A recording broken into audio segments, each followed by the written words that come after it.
Today, I'm going to share with you how to improve your eyesight naturally without these things right here. Glasses. I cannot stand these glasses. And they call them corrective lenses, but do they really correct anything? No. The more you wear them, the more that you need a stronger prescription. In fact, when I wear these, especially for long periods of time, oh my gosh, my eyes are killing me. Did you realize that by the age of 45, most people need glasses? What is going on? I think this video will be a game changer for you if you have this very specific problem. All right, welcome back to the deep dive. Always fun to be back. Yeah, so have you ever you're at a restaurant and it's kind of dim and you're like, oh man, I can't read this menu. Right. Or the print is too small. Oh, yeah, definitely. Or like trying to read something on your phone, you got to hold it further away. Exactly. We're going to talk about eyesight today. Yeah. And, I feel like it's something that almost everyone experiences as they get older. It's so universal. And the need for glasses gets stronger and stronger. Right. Yeah. And so many people, just accept that it's going to happen. Yeah, that's just part of getting older. Yep. But is it really? Right. So you shared this really cool YouTube video with me from Dr. Eric Berg. Yeah. And it's called #1 Deficiency Behind Poor Eyesight. Catchy title. Yeah, really gets you thinking, right? Yeah. And full disclosure, we're not doctors here. We're not giving medical advice. No, definitely not. But we thought it would be interesting to sort of unpack some of the core ideas. Right. Break it down. That he talks about in this video, and specifically about, what might be contributing to these changes in our vision as we get older, and then some of the approaches he recommends. Yeah, some of the things we can do about it. Yeah, so what was one of the first things that really jumped out at you when you watched this video? What's interesting is right off the bat, he starts talking about the standard eye exam that we all get. Right. And how, that letter chart test. Yeah, the one where you have to read the letters. Yes, exactly. And they get smaller and smaller. Yeah, and you're squinting trying to see it. Uh-huh. He points out that mainly assesses what's called high contrast vision. Okay, so black letters on a white background. Exactly, that stark difference. Yeah. That's easy to see. Got it. But then he introduces this idea of contrast sensitivity loss.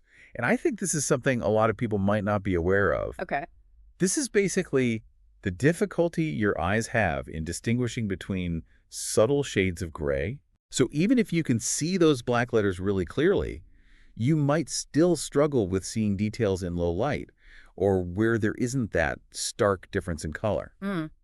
Okay, so I could pass that letter chart test with flying colors. Right. But still have this contrast sensitivity loss going on. Exactly. And he points out that this isn't typically evaluated in a routine eye exam. Oh, wow. So it's like a hidden issue. Yeah. That could be affecting our vision, even if we think our eyes are fine. Exactly. So what does this contrast sensitivity loss actually mean? What does it look like in everyday life? Well, basically, it can make things look hazy or less sharp, Uh-huh. especially when the lighting isn't perfect. Okay, so if I'm trying to read a book in dim lighting. Exactly. Or driving at night, Yeah. when there's not a lot of contrast on the road, Uh-huh. it can make it harder to see those details. So this is why I feel like I'm always turning up the brightness on my phone. Right. Well, and Dr. Berg does say that increasing the amount of light can sometimes compensate for this contrast sensitivity loss because it makes those shades of gray a little more distinct. But he emphasizes that it doesn't actually address the underlying reasons why that loss might be occurring. Right, so it's kind of like putting a Band-Aid on the problem. Exactly. It's not getting to the root of the issue. Okay, so that's a really interesting distinction. Yeah. Now, he also talked a lot about antioxidants in this video, Right. and particularly a group called carotenoids. Yeah, those are really important. And their role in the retina, which, for anyone who might not be familiar, is that light-sensitive tissue at the back of our eyes. Right. It's what allows us to see. Yeah, can you explain a little bit more about what he says about the connection between antioxidants and our eyes? So our retinas naturally contain a really high concentration of antioxidants. Okay. And carotenoids are one of the major types. Mm-hmm. And their main job is to protect the delicate tissues of the eye from damage. Okay. Damage from what? Well, lots of things. Uh-huh. One big one is blue light. Oh, yeah. Blue light, we hear about that all the time now. Yeah, it seems like it's everywhere. Right? Phones, computers, TVs, even some light bulbs. Exactly. And he describes blue light as being the highest energy part of the visible light spectrum. Okay. So it has the potential to cause the most damage. Got it. And so these carotenoids act like little bodyguards. For our eyes, Hmm. they protect against that blue light damage. So they're like a shield. Exactly, shield against that high energy light. Okay, and he mentioned it's not just blue light that they protect against. Right, he also talked about things like damage from diabetes, pollution, and even some chemicals. Wow, so they really have their work cut out for them. Yeah, they're busy little molecules. They are. And he also mentioned that the levels of these carotenoids naturally decrease as we get older. Right, that's a key point. So younger people have more of this protection. Exactly. He said someone in their 20s might have way higher concentrations of these antioxidants in their retinas compared to someone in their 50s or 60s. Wow. And that decline can then affect how efficiently our eyes absorb and process light. Okay, so that makes sense. He mentioned that by the time someone is around 65, they might need twice as much light to see as well as they did in their 20s. Exactly. It's not just about changes in the physical structure of the eye. It's also about this reduced ability to actually use the light that's coming in. Oh, that's fascinating. Yeah. And that brings us to this whole discussion about sunlight. Okay. He talked about this idea of sun phobia Yeah. and how maybe we've gone a little overboard with avoiding the sun. Yeah, I thought that was really interesting because, we're always told to wear sunglasses and protect our eyes. Right, exactly. Always slather on the sunscreen. Uh-huh. But he's saying that maybe we're missing out on some of the benefits of sunlight. Yeah, potentially. So what's his take on this whole thing? So he suggests that moderate exposure to natural sunlight can actually be good for our eyes. Okay. He specifically mentions both UV and infrared light. And he talked about infrared light being potentially healing. Yeah, and he even suggested that it could contribute to the production of melatonin in the eyes. Okay, melatonin in our eyes. Yeah, I know we usually think of it in relation to sleep, Right, exactly. but he's saying that it could be produced in the eyes as well. Yeah. And it acts as a potent antioxidant. Oh, that's interesting. And, if you think about how our bodies evolved, our eyes developed under natural sunlight. Right, our ancestors weren't exactly staring at screens all day. Exactly. They were outside hunting and gathering. Uh-huh. So he's kind of posing the question, is all this sun phobia and the constant use of sunglasses, which block out a lot of the light spectrum, Yeah. is that maybe contributing to some of these vision problems? Yeah, it definitely makes you think. Right. Like maybe we need to find a better balance. Exactly. Okay, so he is suggesting we get more natural light, but he also talks about what we can do through our diet Yes. and supplements to boost those carotenoid levels. Yes, that's a big part of his recommendations. So what are some of the key things that he talks about as far as diet goes? Well, he really focuses on two specific carotenoids, lutein and zeaxanthin. And he recommends incorporating foods that are rich in those. And one of the best examples is egg yolks. Okay, so eat more eggs. Yeah.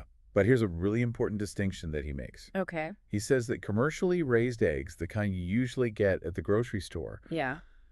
those can have significantly lower levels of these beneficial carotenoids Oh, wow. compared to pasture-raised eggs. So the chickens that are out in the sunshine eating a more natural diet. Exactly. He said commercial eggs can have up to 3 times less lutein and zeaxanthin. Oh my gosh, that's a huge difference. Yeah, so if you're eating regular store-bought eggs, you might not be getting as much of a carotenoid boost as you think. Wow. Okay, so pasture-raised eggs whenever possible. Yeah. Got it. And then he also talked about supplements. Right, because sometimes it's hard to get enough of these nutrients through diet alone. Especially with that difference in the egg yolks. Exactly.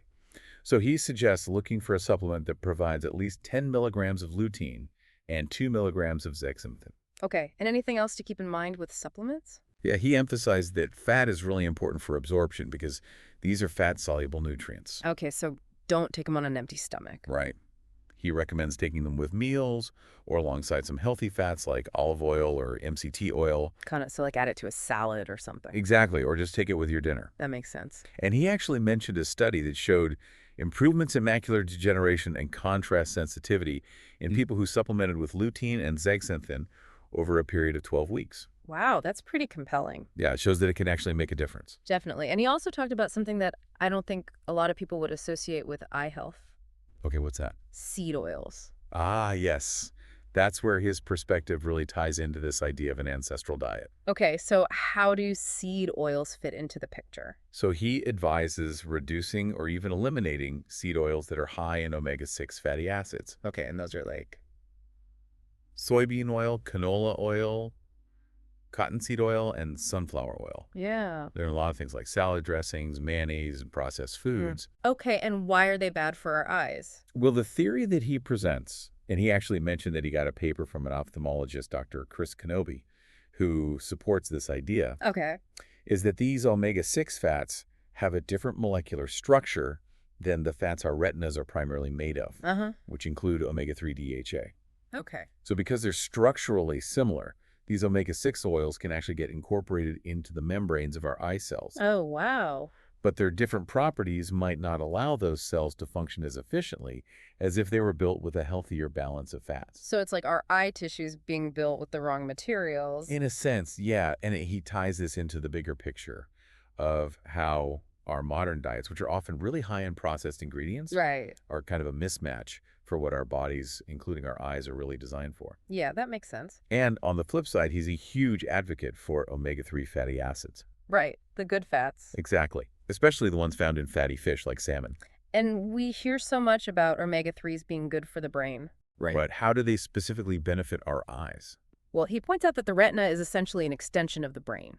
Okay. So it also has a high need for DHA, which is a crucial type of omega-3. And these omega-3s also have anti-inflammatory properties, which can be really good for overall eye health. Got it.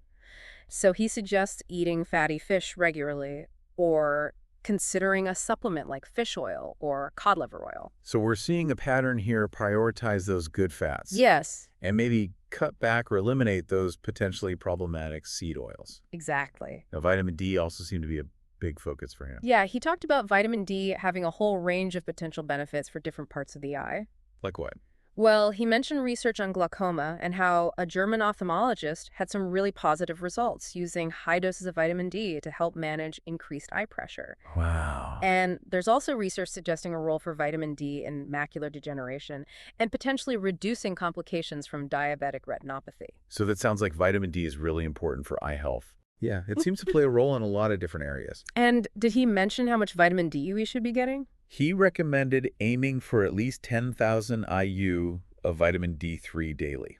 Okay, and of course, everyone should always talk to their doctor Absolutely. to figure out what's best for them. Yes. And he also briefly mentioned vitamin A. Right, the one we always associate with night vision. Yeah, exactly. He said it's crucial for being able to see in low-light conditions, and it's found in foods like egg yolks. Right back to those egg yolks. Exactly. So if we try to bring all of this together, this idea that our eyes maybe weren't designed for this indoor screen-heavy lifestyle that we're all living now, Right. what's kind of the main takeaway here? Well, I think the overarching message is that maybe we need to shift back towards some of those more ancestral habits. Okay. So things like getting more natural sunlight. In moderation, of course. Yes, of course, being mindful of the risks of too much UV, Right. but also considering things like full spectrum lighting indoors, which is closer to natural light, and then really making an effort to increase those protective carotenoid levels through diet. Right, so pasture-raised eggs. Exactly, and potentially supplementation with lutein and zeaxanthin. And then on the flip side, reducing our intake of those processed seed oils. Yeah, cut back on the omega-6s. And make sure we're getting enough omega-3s. Yeah, eat your salmon. And then, of course, those essential vitamins like DNA. Right. And he even mentions zinc as potentially being helpful. Yeah, there's some evidence for that. Wow. So it's really this whole picture of how our lifestyle and our diet are interconnected with our eye health. Exactly. And I think the big question he's posing is whether this increasing need for glasses as we get older, is it really just an inevitable part of aging? Right. Or is it at least partially a consequence of our modern environment and the food choices we're making? Yeah, that's a huge question. It is, and it really makes you think. It does. So for you, our listener here, are the key things to take away from this deep dive into Dr. Berg's video. First, your vision involves more than just being able to read the letters on an eye chart. Right. Understand the importance of contrast sensitivity. Yes. Second, those carotenoid antioxidants are really vital for protecting your eyes from blue light and all those other environmental stressors. They're essential. Third, explore the potential benefits of getting some natural sunlight exposure, but of course be smart about it. Don't overdo it. Exactly. And finally, take a look at your diet. Are you prioritizing foods that are rich in lutein and zeaxanthin? Like those pasture-raised eggs. Yes. And have you thought about supplementation? It can be really helpful. And what about those omega-3s? Are you getting enough of those, and are you maybe eating too many of those omega-6 heavy seed oils? Right. Those are important things to consider. And of course, make sure you're getting enough vitamin D and A. Absolutely. It's really all about making informed choices. Yeah, taking control of your health. Now, what's really interesting about all of this What's that? is that so many of these recommendations aren't just about eye health. They're really about overall health and nutrition. Exactly. It all ties together. So it's like by taking care of our eyes, we're actually taking care of our whole body. Exactly. It's all interconnected. So here's a final thought for you to consider. Think about your daily routine. How much natural light are your eyes actually getting? Yeah, that's a good one. How prevalent are those processed seed oils in your diet? Are they sneaking in there? And are you consciously including sources of lutein, zeaxanthin, and omega-3s in what you eat? Those are key nutrients. They are. And maybe it's even worth having a conversation with your eye doctor Yeah. about contrast sensitivity testing or doing some research on how diet and lifestyle can impact your long-term eye health. Right. There's so much information out there now. It's really empowering when you start to understand these things. Absolutely. It gives us so much more control over our health. Yeah. I think that's the key takeaway. All right, thanks for joining us for another deep dive. My pleasure. See you next time. See you then. Bye. Bye.